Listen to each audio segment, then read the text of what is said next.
The world is filled with chatter these days. I hear so much about theory, and there's so little encounter about this.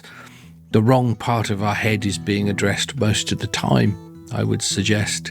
It's that chronos part of time, not that kairos part of time that we are forced to attend to relentlessly until we are all out of time. More once upon a time, I say. Less fictions of necessity, more stories of the essential.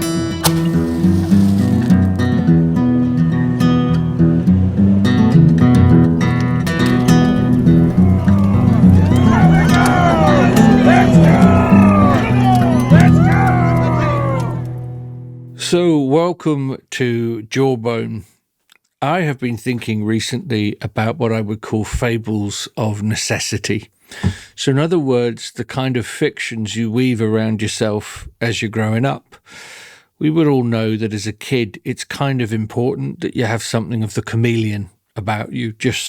You're being bulldozed into so many different situations of friendship and work and school. You've got to know how to bob and weave.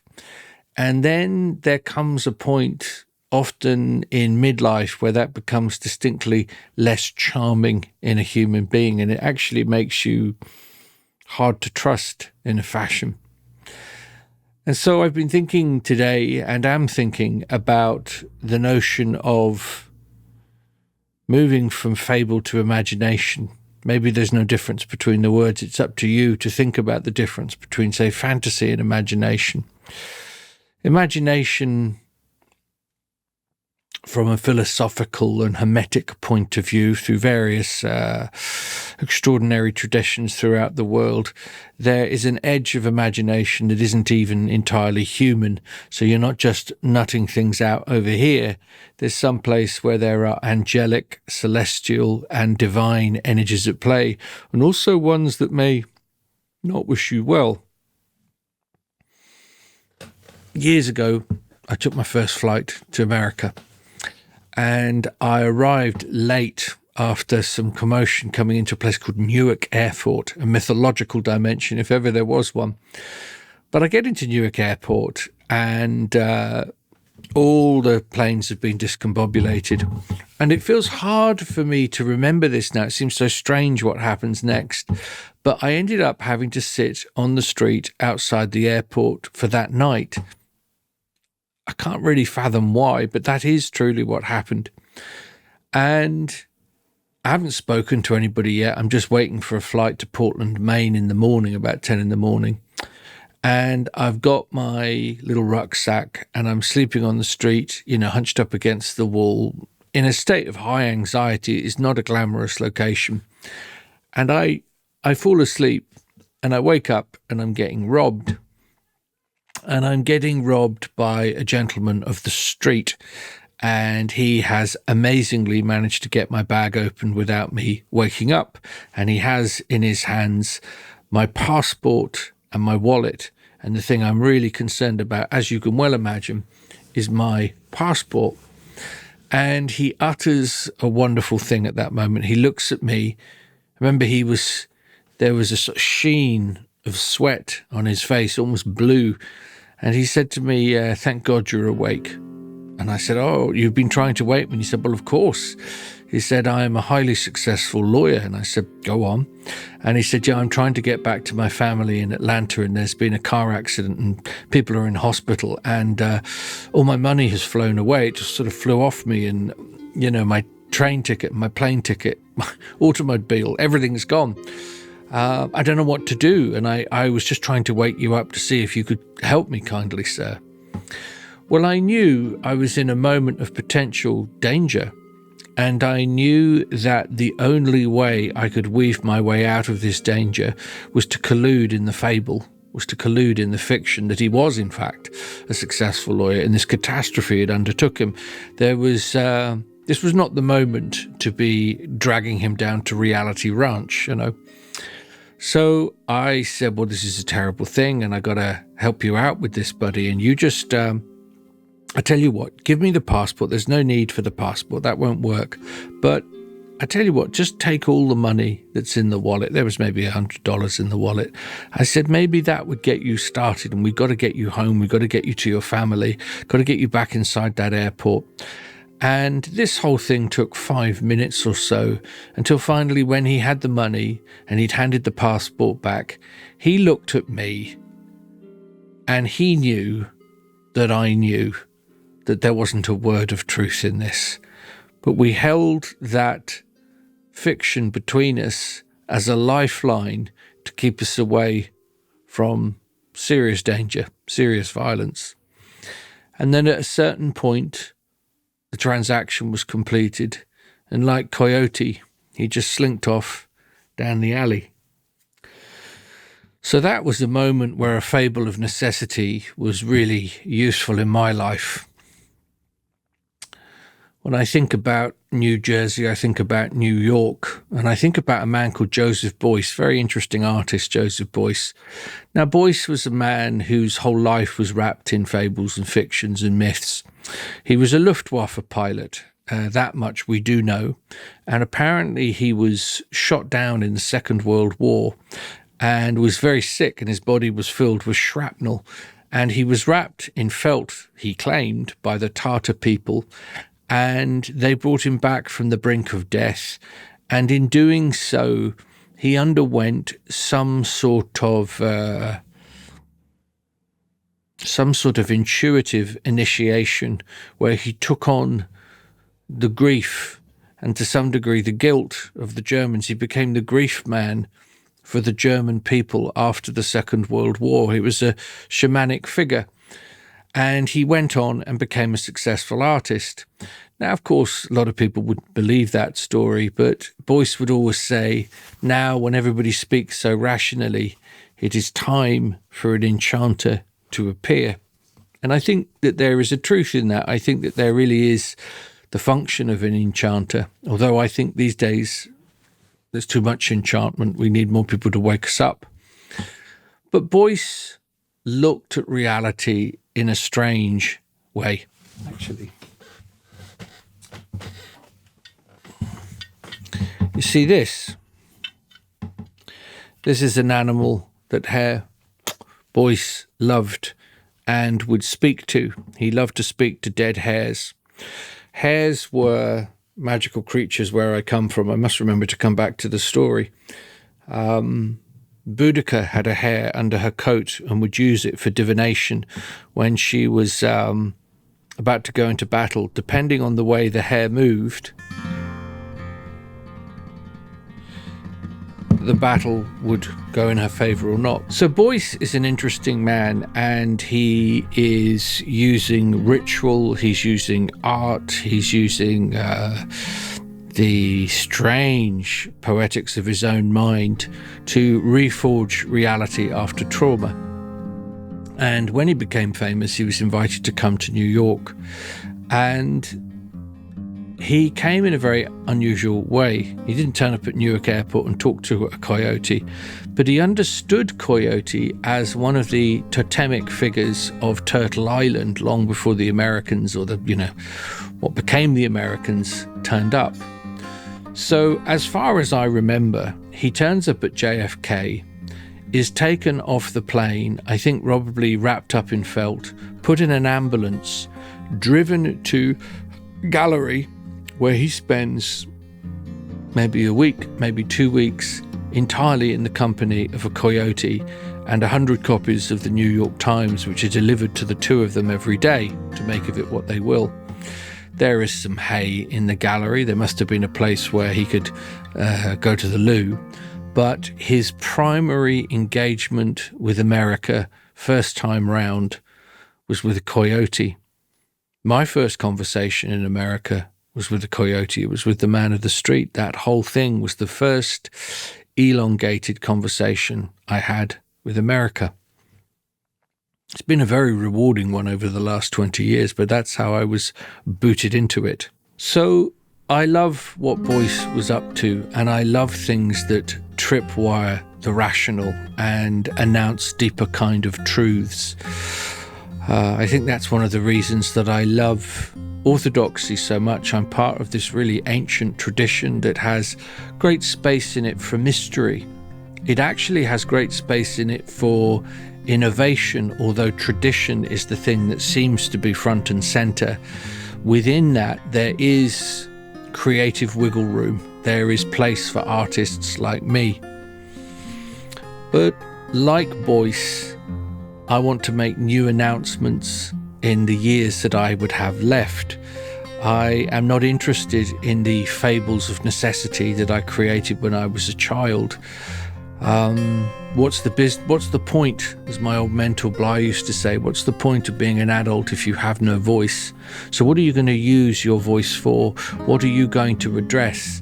Are you going to allow pinpricks of the eternal to speak through the radiance of your art or skill form?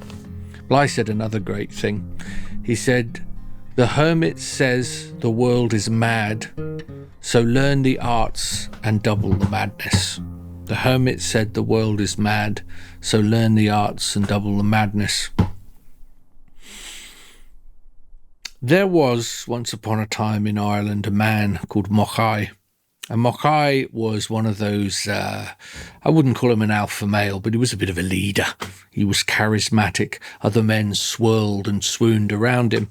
And he was getting a young community together. And that meant a bit of hard labour. So it was early in the morning. It was a summer's morning, in fact, when Mochae and the lads were walking out into the forest. And they had to cut down hazel wands to build what would have been a very embryonic chapel. And Mochae was a man that led by example. And so soon he is ahead of the pack. He's in a part of the forest they've never been in before, and he's chopping away and he's labouring and he's even muttering a few hymns under his breath. And he's just a great, shining, lion-like example of a man. And he was being admired.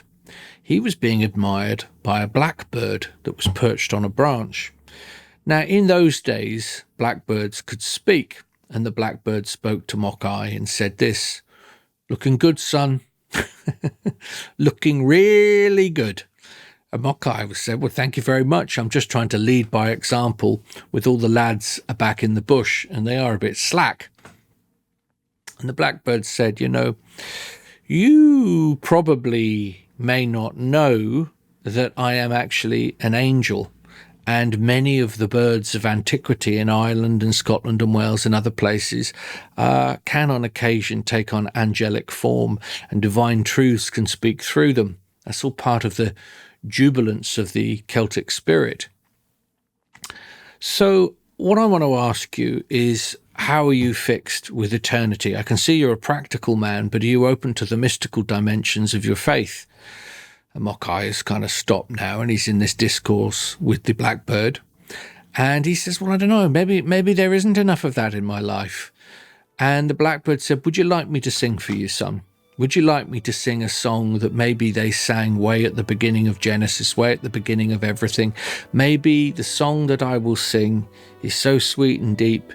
It was a song that God heard when he said, 'This is good, this is very good.' Would you like to hear it?"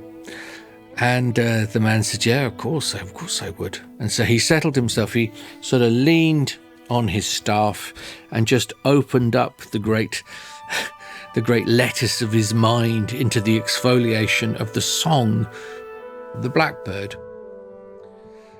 And so the blackbird sang, and he sang for so long that leaves of autumn started to fall on the man, but in his bliss he did not wake. He sang for so long that sleet began to fall on the man, but so deep was his bliss he did not wake. He sang for so long, snowflakes fell on the man, for so long he did not wake. Even sun returned seasonally, and the man did not wake. He sang for 50 years. But to Mochae it was like a moment. It was a moment. And when the bird stopped and had accomplished what he was going to do, Mochae said, "Please sing me another." So he sang again, and again the young man opened himself entirely to the bliss of the encounter, to the Jasconius depth of the encounter, to the great heights of the encounter, and he was filled with it. So when the leaves fell on him, and the sleet and the snow fell on him, and finally the sun fell on him, and another 50 years passed, well, he was all right with that. That was no waste of time for his way of thinking. "I have one more song," said the blackbird. "Would you like to hear it?" And Mochae said, "Well, yeah, of course I'd like to hear it, you know. I'll die if I don't hear it." And the blackbird said, "Good, well, that's good. I do work best in a trinity. I work best with threes, with a triad." And he sang, and maybe he had really waited the finest song till last. Maybe this really was "The morning has broken" that we are all longing to hear again. Somewhere we remember Eden, in the Adam of us, in the Eve of us, in the holy breath of us, in the mud of us. Maybe that is what the blackbird was waking up in Mochae at that moment. Not just muscle, but the deep, essential stuff that God put in us. Well, the leaves fell on him, didn't they?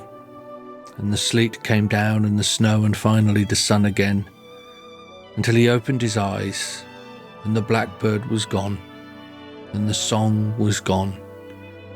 And it seemed, though it was resident in his heart, he'd only been leaning on his staff for a moment with the hazel wands at his feet. Well, he couldn't see the men in the forest around him, so he walked back, there's no one there, and then he goes back to camp, and the strangest thing has happened. He sees that there's a church there. There was not a church before, there wasn't even a semblance of a church, and he turns up at the church and he says, "Well, who's this church dedicated to?"